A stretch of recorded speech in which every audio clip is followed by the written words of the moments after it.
Welcome back to Old School Sports and our Out of the Park Baseball 25 series, Can We Save the Oakland A's? And we are at the start of spring training 2042, just about a month away from the start of the season, coming off of the best regular season we've had with these Oakland A's with 108 wins in 2041. Unfortunately, we were bounced as a big favorite in the divisional round of the playoffs, 3-2. So unfortunately, the season did not have the happy ending we were hoping for when we got to the postseason. Had some big moves this past offseason, most notably our catcher Jorge Mendoza left the team. Kind of interesting that our owner wanted us to sign Jorge Mendoza this offseason. And the reason that's kind of interesting is that we have only a $200 million budget as a team. And unfortunately for us, Mr. Mendoza signed quite a large contract that we were never going to have any opportunity to do given our financial constraints. 5 years, over $152 million with a player opt-out after just 2 seasons with the Boston Red Sox. So we'll see what Avenger can do with the Red Sox, but we are hopeful that our outstanding young catcher, Jonah Richards, who is last year's American League Rookie of the Year when he was playing primarily first base and designated hitter, will be able to fill in more than capably for the loss of Mendoza. Unfortunately, and we talked about this last episode, the loss of Mendoza really had a big negative impact on our fan interest. We're down to 76, which is a level we haven't been at for the past few seasons. Pretty disappointing when all is said and done when you think about the fact that over these last few seasons, we still have won 3 World Series in the last 6 years, making the playoffs every time. But we just can't seem to make significant progress getting the fans to be all that loyal and all that interested in our Oakland A's squad. As spring training is getting underway, a few familiar names on the trade block. Sergio Palomares, who we traded away a year ago, and the catcher Byron Brain, who we traded away several seasons ago, among several interesting players on the trade block. Not that we're necessarily planning to do much of anything over the next month or so. Big hope is that the injury situation does not get any worse. Our number one starter for the last few years, Jesus Saldana, tore his UCL last May. Going to be out for another few months, so he'll certainly miss all of spring training. Would hope that maybe we'll have Trey Saldana back by the All-Star break. And then Chad Evans, who made his major league debut for us last year, was not particularly good in the 26 2/3 innings that he pitched, but certainly has a profile that indicates he could be a pretty interesting relief arm and also a guy who could probably start for us in a pinch. So hoping that the former second-round draft choice will be ready to begin a rehab assignment by mid-April and perhaps ready to join the major league staff again by early May. But again, the main hope is that outside of Evans and Saldana, we've got no other significant injuries when spring training ends in about a month. And we have some very exciting news as we're moving through the very early stages of spring training, trying to sign a handful of players to bolster our minor league system.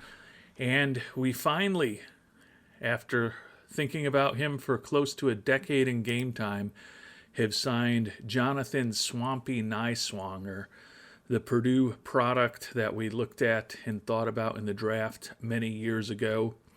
Has never really developed into a true major leaguer, barely over a year of major league service at this point. Has also had some pretty significant injuries in his career, most notably a torn rotator cuff that cost him upwards of 2 years from 2038 through 2040.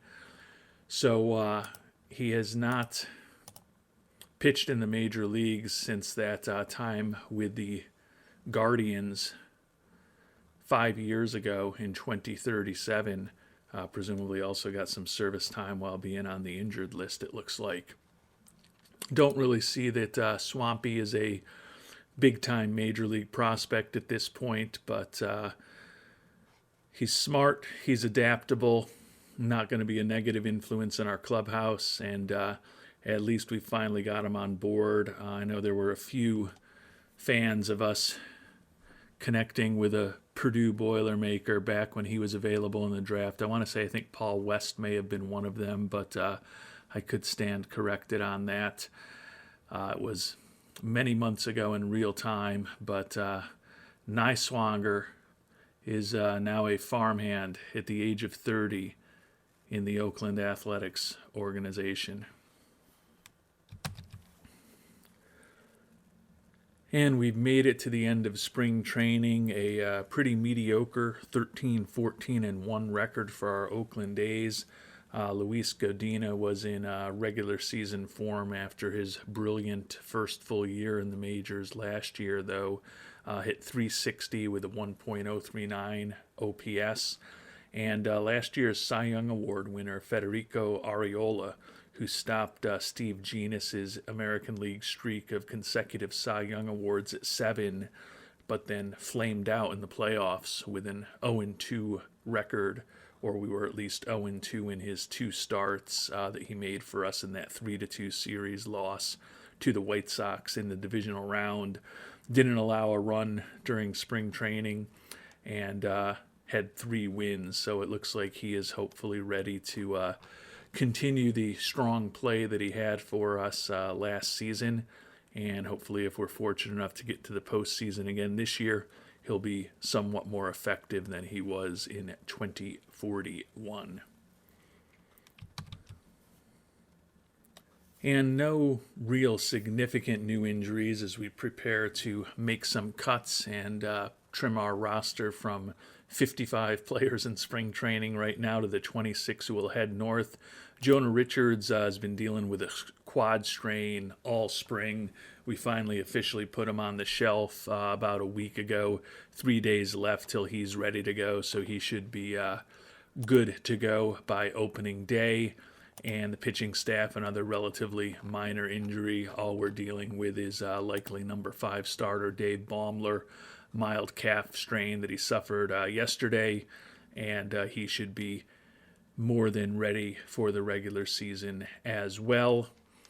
Take a quick look back at how the recovery is going, and it looks like Saldana still a couple of months away, but Evans, as we had hoped, looks like he could potentially begin a rehab assignment in the middle of April. And we're also just a few days away from finding out how the quicker round of development programs went for us. Much higher potential success rate here. We only have a few people that are struggling or frustrated with their programs. So we'll see what happens over the next few days, but hoping that we see some pretty significant improvements in defense across our team, which was certainly the focus of the development lab during this abbreviated second version, since we tend to use all longer programs when the off season gets underway. The only non-defensive program was the young center fielder Jesus Aguiar, who looks like he is on track right now with his bunting drills that he has been doing over the last several weeks. And we've made it to opening day, still finalizing a few of the last roster decisions, which we'll talk about shortly. Owner John Fisher is expecting us to win it all this year. Take a look at what was generally a pretty good trip through the development lab with those defensive-focused programs that we talked about. David Palomares, the young infielder, improved his defense across the board. Luis Villarreal, the top prospect in our entire organization, did some improvement in terms of his defense. Luis Rangel, another prospect, helped his defense as well. Nelson Romero, also successful. Joe Heilman, successful improving his defense. That's a nice step forward for a pitcher who's hopefully going to be pretty important for us going forward.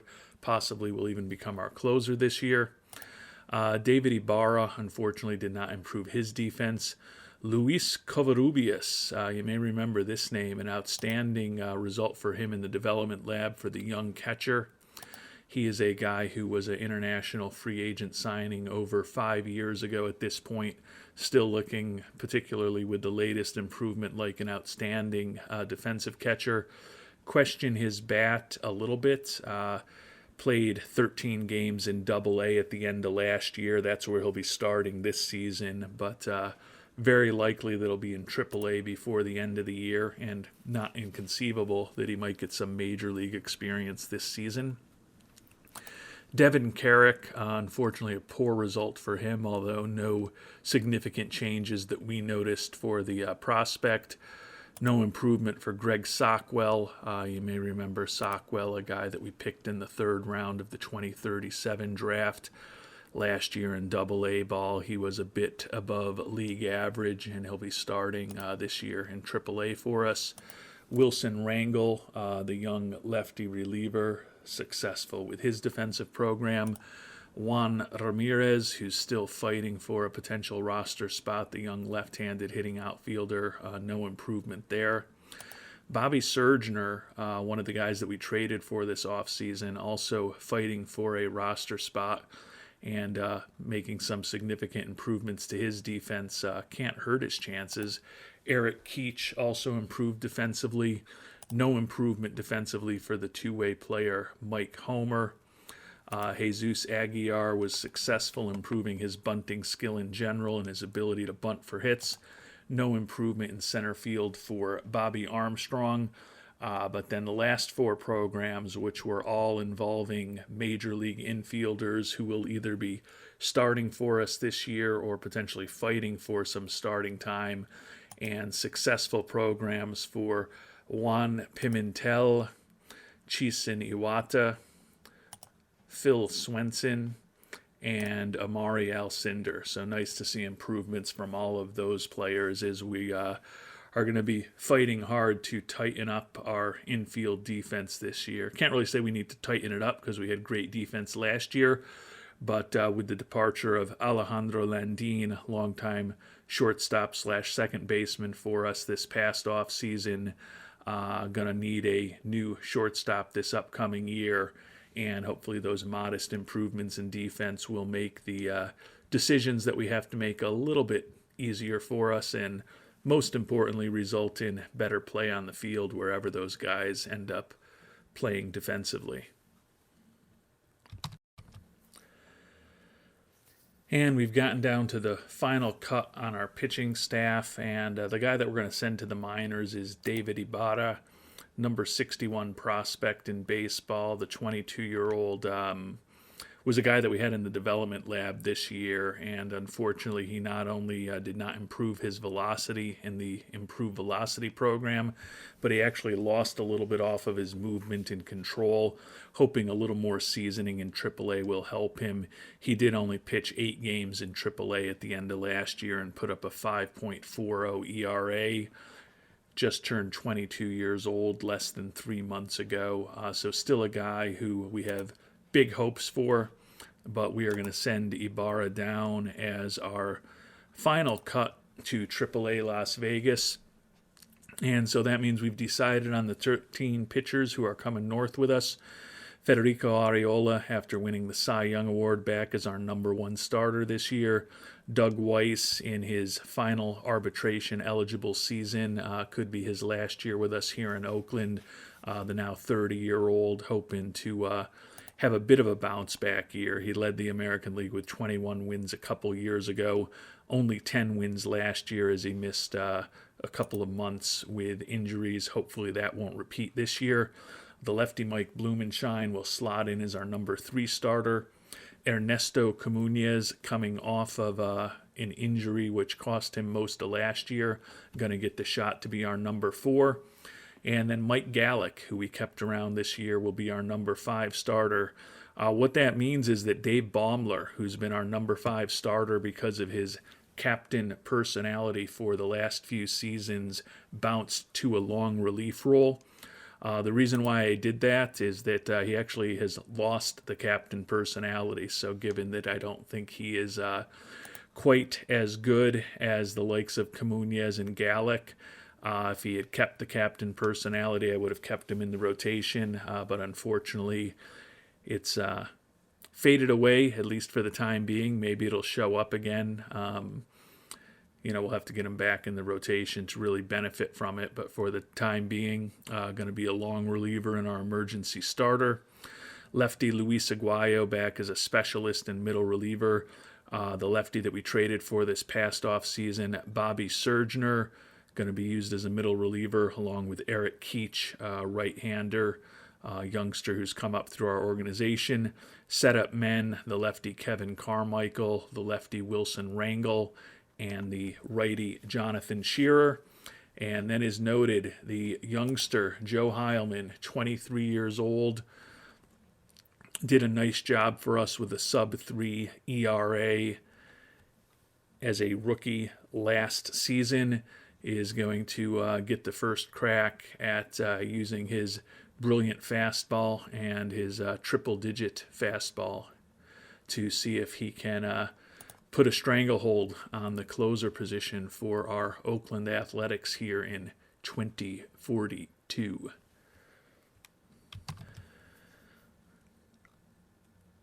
And we've made our decisions on the 13 position players that we'll be bringing north with us as well. Ron Markley, who we traded for this past offseason, will be our backup catcher behind Jonah Richards. I don't think there are any surprises there. Luis Godina is going to be our everyday first baseman. The left-handed hitting Chris Lance will be a infielder off of the bench for us. Amari Alcindor and Phil Swenson are going to be platooning. Alcindor will be our starting second baseman against right-handed pitching. Swenson will be our starting shortstop against left-handed pitching. Chisin Iwata will be in the lineup every day. He'll be leading off and playing short against righties and leading off and playing second against lefties. Juan Pimentel back as our starting third baseman to round out the infield for us this year. Darnell Selvey back in left. Jesus Aguiar back as a utility outfielder. Bobby Armstrong going to get the opportunity to be our everyday center fielder. Arturo Uresti, of course, will be our everyday right fielder. And perhaps the surprise, not so much in making the roster, but the playing time that he's going to get. The left-handed hitting outfielder Juan Ramirez is going to be our starting designated hitter against both right and left-handed pitching. Ramirez, an IAFA signing from 2036, of course, had that ridiculous AAA year last season with 68 homers and 155 ribbies. Doesn't really have a spot in the outfield, with the fact that we really like our outfield again of Selvey, Armstrong, and Uresti. But I think Ramirez bat has more upside potential than either Aguiar or Lance, and that's why he's going to get the opportunity to be the second left-handed bat in our lineup against both righties and lefties at this point. And presumably Aguiar and Lance will get some opportunities to pinch hit off the bench. And taking a look at the preseason predictions before this episode finishes up, our A's expected to once again have the best record in the AL this year, but at 162, not as dominant a season as we had a year ago. Looking for some big offensive years from third baseman Pimentel, as well as the left fielder Darnell Selvey. Not expecting any of our pitchers to have monster seasons. Steve Genus of the Rangers expected to go 16-8 with 231 strikeouts as he looks to start another long Cy Young streak. At least that's what he hopes he can do.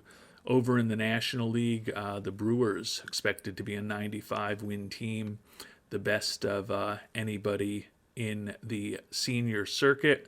The two-way player Mike Ramsey expected to go 14-9 with 252 strikeouts for Atlanta, but not necessarily expected to have a monster monster offensive season. Ramsey, now 31 years old, remains one of the top pitchers in baseball, and he still is a pretty productive offensive player as well, although certainly not as dominant at the plate as he was in the early stages of his career. 120 and 108 WRC pluses the last two seasons versus his career mark of 136. And with that, we are ready to get the 2042 season underway. Once again, have high expectations for our Oakland A's, hoping Evans might be able to help us in about a month, and hoping that Trey Saldana will be back, and more importantly than just being back, hopefully back to being what we've come to expect of our number one starter by sometime before the All-Star break. And we'll find out if we can get this season off to a good start, and also find out if the rehabbing players will continue to get healthier in our next episode. Until then, thanks so much for watching, and hope you have a great day.